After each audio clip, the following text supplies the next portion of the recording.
J'aimerais lire avec vous ce matin dans l'Évangile de Luc, premièrement au chapitre 5. Luc, chapitre 5, et nous allons lire à partir du verset 1.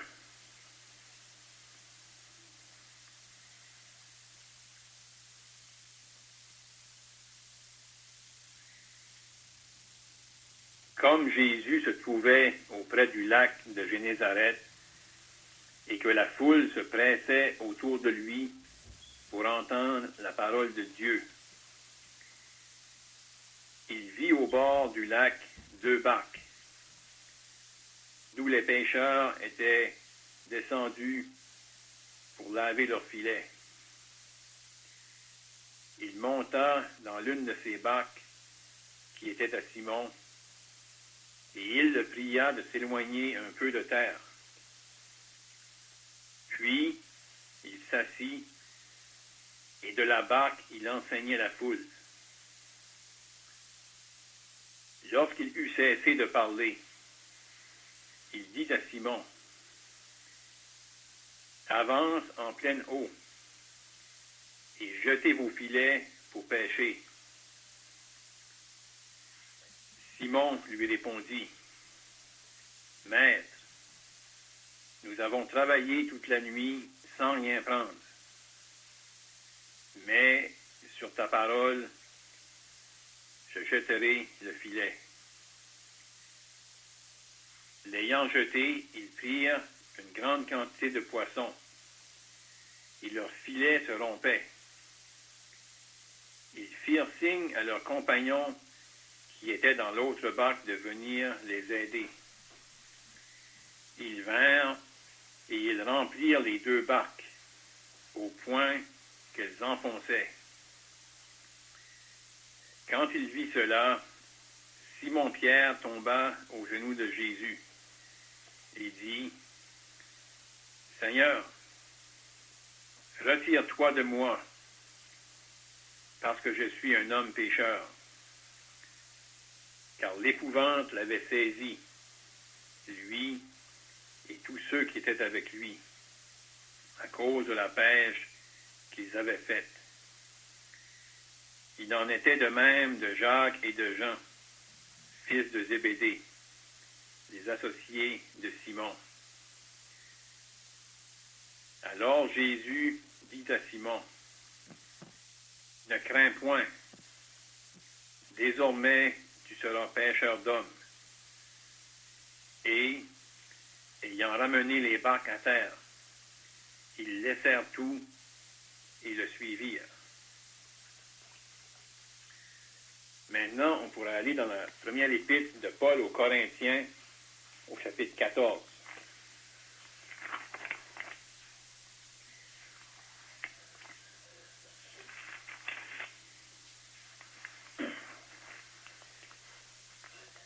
Corinthiens, chapitre 14,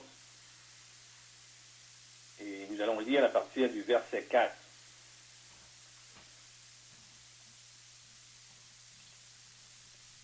Celui qui parle en langue s'édifie lui-même. Celui qui prophétise édifie l'Église.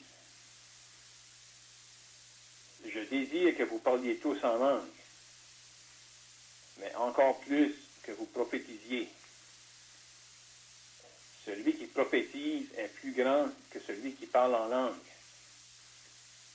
à moins que ce dernier n'interprète pour que l'Église en reçoive de l'édification. Et maintenant, frères, de quelle utilité vous serais-je si je venais à vous en parlant en langue? Et si je ne parlais pas par révélation, ou par connaissance, ou par prophétie, ou par doctrine?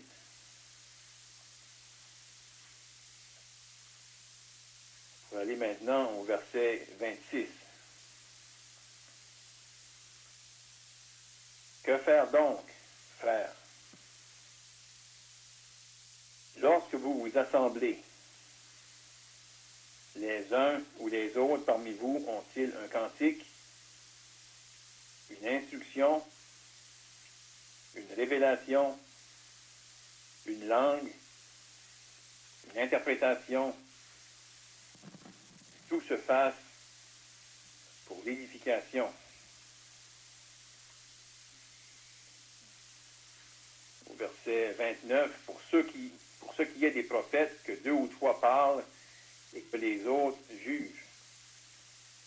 Et si un autre qui est assis a une révélation, que le premier se taise, car vous pouvez tous prophétiser successivement, afin que tous soient instruits et que tous soient exhortés. Le Seigneur va bénir la lecture de ces saintes Écritures. On aimerait ce matin regarder, premièrement, au passage qu'on a lu dans l'Évangile de Luc, et ensuite faire un parallèle avec ce qu'on a lu dans 1 Corinthiens 14. Et vraiment, si on voudrait mettre un sujet ou un thème, ce que je veux partager avec vous ce matin, on pourrait parler de l'enseignement du Seigneur et l'enseignement dans l'assemblée locale. Si on regarde dans l'Évangile de Luc, on est à un temps où le Seigneur était sur la terre. Et on va essayer de faire ressortir des points qui peuvent nous guider en ce qui concerne l'enseignement dans l'assemblée locale. Si, comme j'ai mentionné, on regarde premièrement l'Évangile de Luc, on a une situation qui est vraiment encourageante. Et on peut lire à différents endroits dans le Nouveau Testament, dans les Évangiles, on voit que parfois la foule venait au Seigneur avec l'intérêt de voir des miracles. On était frappés par le fait que le Seigneur faisait des choses extraordinaires. Mais ici, on a une expression où on peut lire que la foule se pressait autour de lui pour entendre la parole de Dieu. Donc, ce qui est intéressant, c'est que c'est des paroles qui sont simples, mais qui révèlent des grandes vérités. La foule était autour de lui, autour du Seigneur Jésus. Et cette foule-là avait une soif d'entendre la parole de Dieu. Et dans ce cas ici, si on pourrait dire, la chose idéale, une combinaison idéale. On a la foule qui presse le Seigneur autour de lui pour entendre la parole de Dieu. C'est ça leur désir. Ils sont là pour entendre la parole de Dieu. Et de l'autre côté, la chose qui est certaine, c'est qu'ils vont entendre la parole de Dieu. Parce qu'ils se sont pressés autour de celui qui est le Fils de Dieu, qui est Dieu manifesté en chair.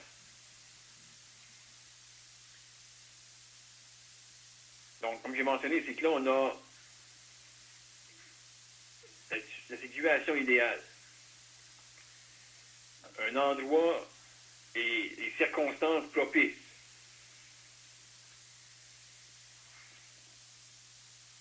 Et face à cette situation-là, qu'est-ce que le Seigneur va faire? Comme on vient de dire, on voit l'intérêt de la foule et la réalité qu'ils vont entendre la parole de Dieu.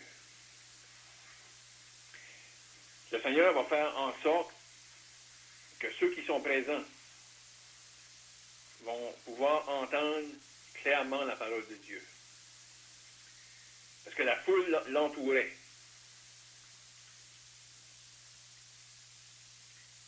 La foule se pressait autour de lui. Il était entouré par la foule. Si le Seigneur aurait enseigné, Ceux qui étaient en arrière auraient moins entendu. Qu'est-ce que le Seigneur va faire? Il va embarquer dans une barque, il va s'éloigner un peu. Et là, la foule entière est devant lui.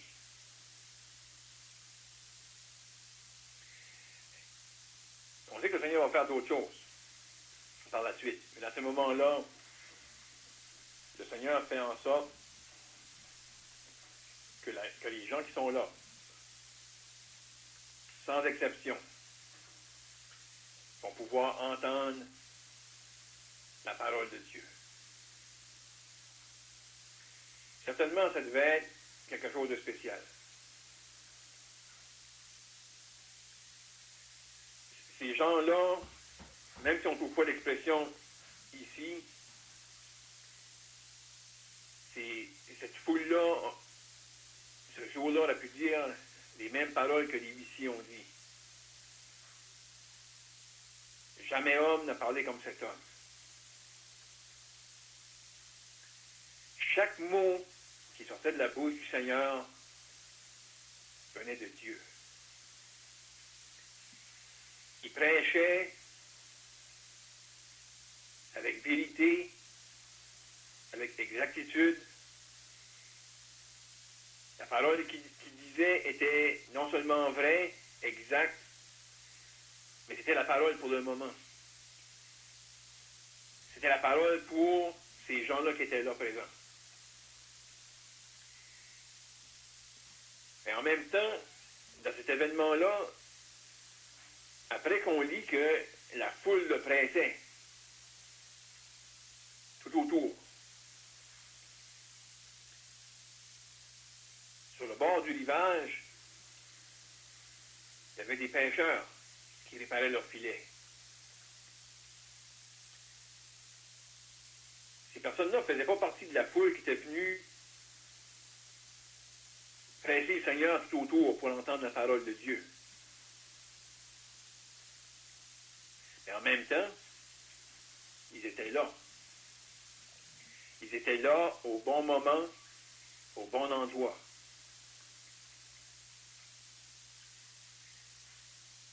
Ce n'est pas une coïncidence.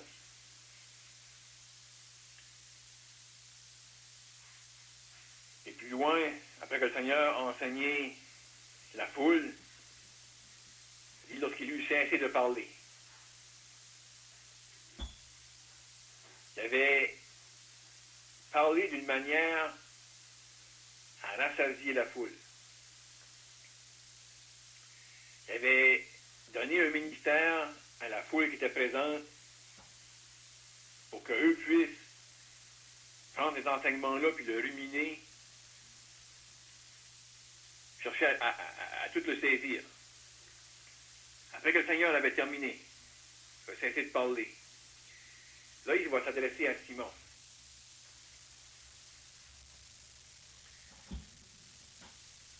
Juste avant, il s'adressait à toute la foule. Là, il s'adresse à un individu. Il va lui faire une demande.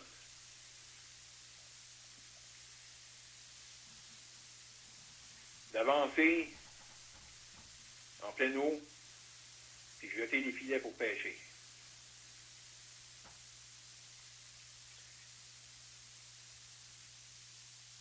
Certainement, Pierre reconnaissait, ou aurait pu dire, si on lui avait posé la question,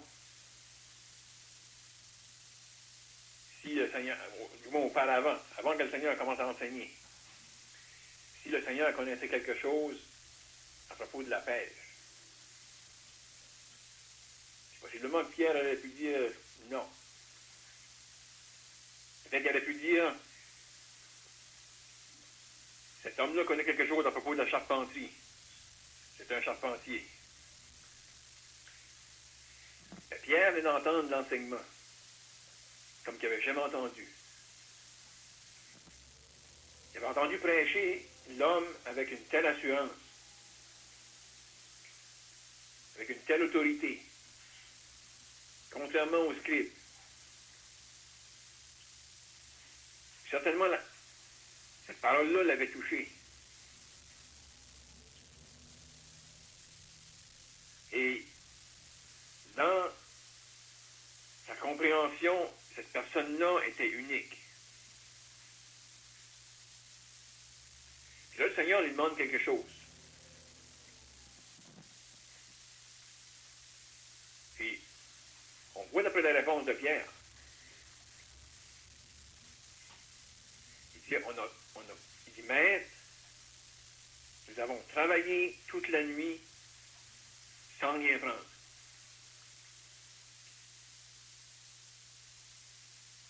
Et il dit, mais sur ta parole, je jetterai le filet.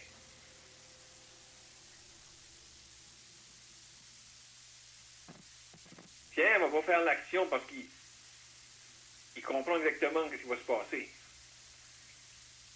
Puis il fait pas l'action parce qu'il se dit c'est la chose logique à faire.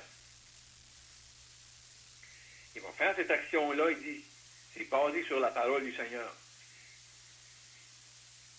Il venait d'entendre, il venait d'avoir de l'enseignement qu'il avait touché. C'est que d'une manière générale, le Seigneur lui avait parlé.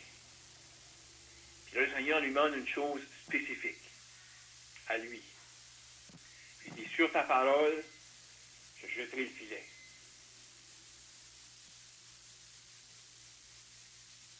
Et là, on sait la suite. Ils vont vivre quelque chose. Souvent, dans une fraction de seconde, Pierre ne peut pas faire un lien avec aucun événement du passé. Il avait sûrement eu des bonnes pêches. Mais qu'est-ce qui venait de prendre place là?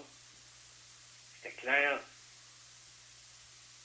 Ça peut seulement se faire par la puissance de Dieu. Que les filets sont tellement remplis qu'ils sont en train de se rompre. Qui remplissent les deux bacs au point qu'ils vont s'enfoncer. Quand qu'eux, ils avaient pêché toute la nuit et ils n'avaient pas pris un seul poisson. Et non seulement ça, le Seigneur a parlé peut-être d'une manière générale à Pierre. Là, il lui parle d'une manière spécifique. Et lui obéit. On voit qu'est-ce qui va se produire par la suite encore plus. Pierre, puis ses associés, Jacques et Jean. Ils vont tout laisser là, puis ils vont suivre le Seigneur. Il est fait de la parole. Et il est fait d'obéir à la parole du Seigneur. Il y a eu ce résultat-là sur Pierre et les autres. Ils vont suivre le Seigneur. Comme on l'a mentionné, c'était des conditions idéales. Des conditions propices.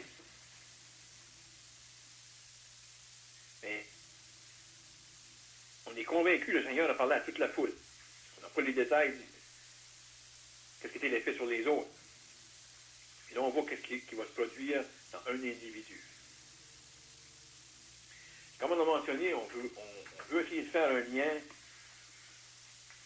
entre cet enseignement-là du Seigneur et l'enseignement au milieu de l'Assemblée locale.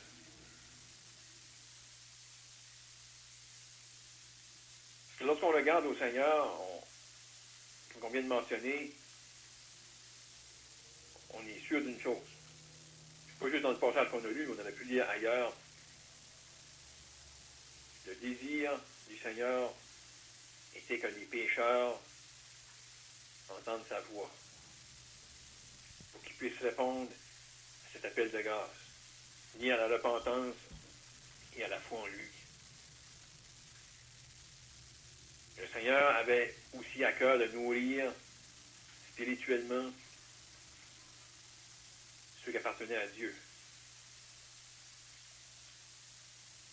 Et le Seigneur allait leur donner exactement ce qu'ils avaient besoin. Et lorsqu'on a ces deux choses-là qui se rencontrent,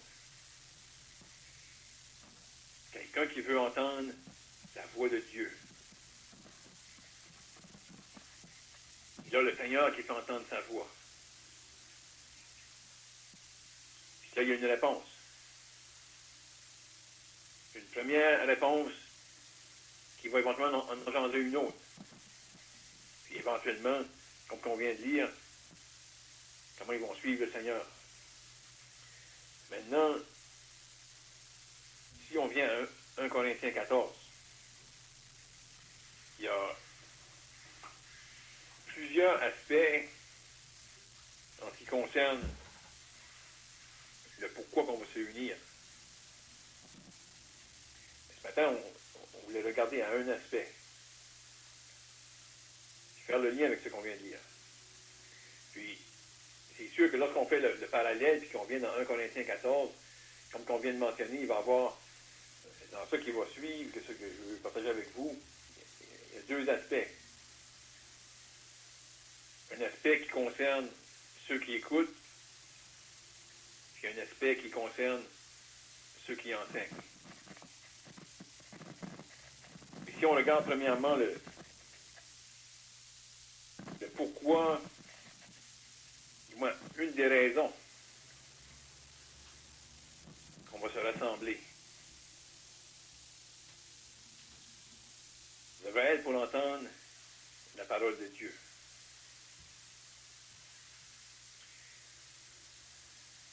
Si on regarde d'une manière collective de penser que des hommes et des femmes viennent dans un lieu, ou comme ce matin, à distance, avec les moyens qu'on a à notre disposition, de vouloir entendre la parole de Dieu. Si on veut utiliser l'expression comme que ces gens-là, ils pressaient le Seigneur tout autour. Ça veut dire que c'est un désir intense d'entendre la parole de Dieu.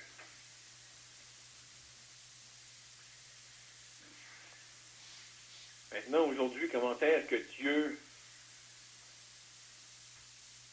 va faire entendre sa voix? De quelle manière Dieu va parler à ceux qui se réunissent avec ce désir-là de vouloir entendre la parole de Dieu? Ça va être par ceux qui enseignent la parole de Dieu. À différents niveaux. Chacun avec le don qu'il a reçu. Avec la mesure du don qu'il a reçu. Donc, plusieurs frères avec différents dons pour enseigner. Différentes mesures. Mais avec ce but-là d'être un intermédiaire, d'être un instrument entre les mains de Dieu pour parler à ceux qui veulent entendre la parole de Dieu. Si on fait le parallèle avec le Seigneur, comme on vient de dire, le Seigneur, sa parole était toujours à point. Toujours au bon temps. Il n'y avait aucun mot qui était dit de travers. Chaque mot était pesé. Il n'y avait pas un mot qui sortait de la bouche du Seigneur qui n'avait pas son sens. Et ça met une certaine responsabilité sur ceux qui enseignent. Je ne dis pas ça pour limiter ou restreindre ou ralentir ceux qui ont à cœur d'amener une parole. C'est pas ça. C'est vraiment, ce matin, c'est un encouragement. Mais de penser qu'il y a des personnes qui sont précieuses à Dieu, qui veulent entendre sa voix. que là, moi, je peux être un outil entre les mains de Dieu, utilisé par Dieu pour parler à ceux qui lui appartiennent. Et chercher à imiter le Seigneur. Le Seigneur s'est mis sur l'eau, avoir toute la foule devant lui. On peut penser le Seigneur qui parlait fort pour que ceux qui soient devant lui l'entendent correctement.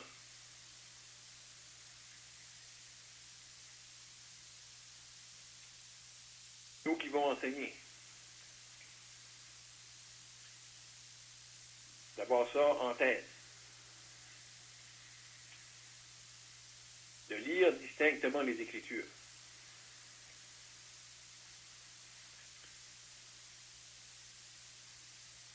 Expliquer les Écritures avec la capacité que le Seigneur nous donne. Parce qu'on, comme je dis, c'est d'encourager ce matin que je veux faire. C'est sûr qu'il va y avoir des passages qu'on ne peut pas peut-être expliquer au même niveau que d'autres frères pourraient les expliquer. Mais que le petit quelque chose que le Seigneur nous donne, la compréhension que le Seigneur nous donne, le fardeau qu'il a mis sur notre cœur, qu'on peut se partager avec le peuple de Dieu. Puis avec cette réalité-là on est là pour parler de la part de Dieu au peuple de Dieu. Puis de penser que ceux à qui qu'on s'adresse, ces personnes-là, ils sont précieuses à Dieu. Puis Dieu veut que ces personnes-là soient nourries. Il veut que ces personnes-là soient encouragées, exhortées, enseignées. Donc, expliquer les Écritures. Puis que tout soit fait pour l'édification. Vous savez, je disais,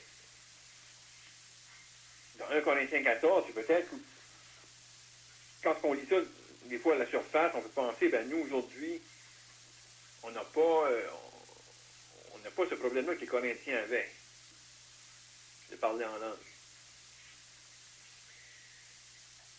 Mais, j'aimerais quand même faire une application.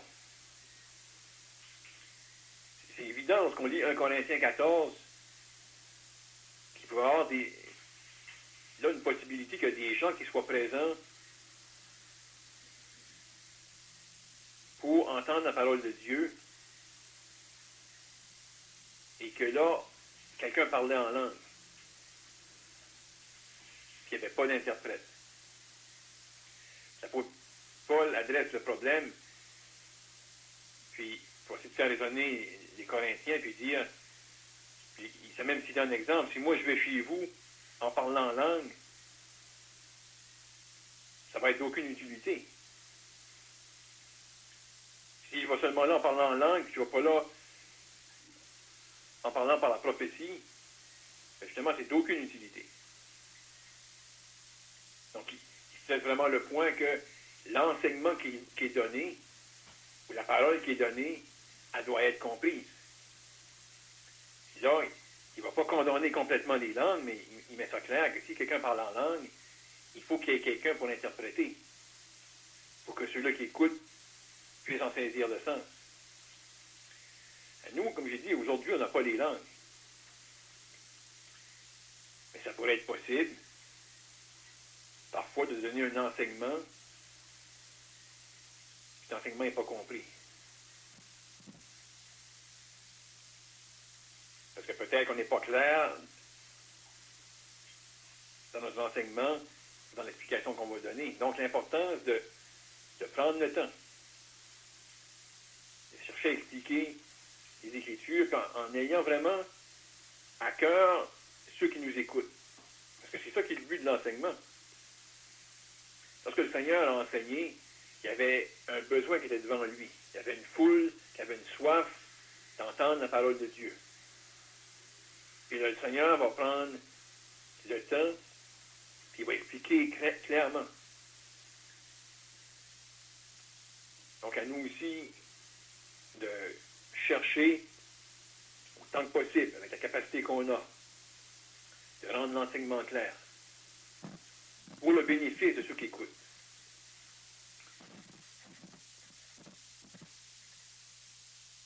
En faisant ça aussi, comme je dis, c'est ici qu'on fait un parallèle, puis qu'on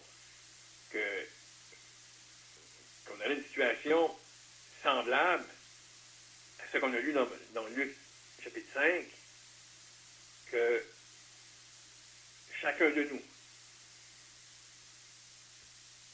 un peu comme une foule, même si on est un petit groupe, on a tout ce désir-là d'entendre la voix de Dieu. Et peut-être qu'on va là d'une manière, je veux dire, générale, de vouloir entendre la voix de Dieu. Et c'est possible qu'il pourrait avoir parmi nous, ou même, il n'y a qu'un étranger qui vient.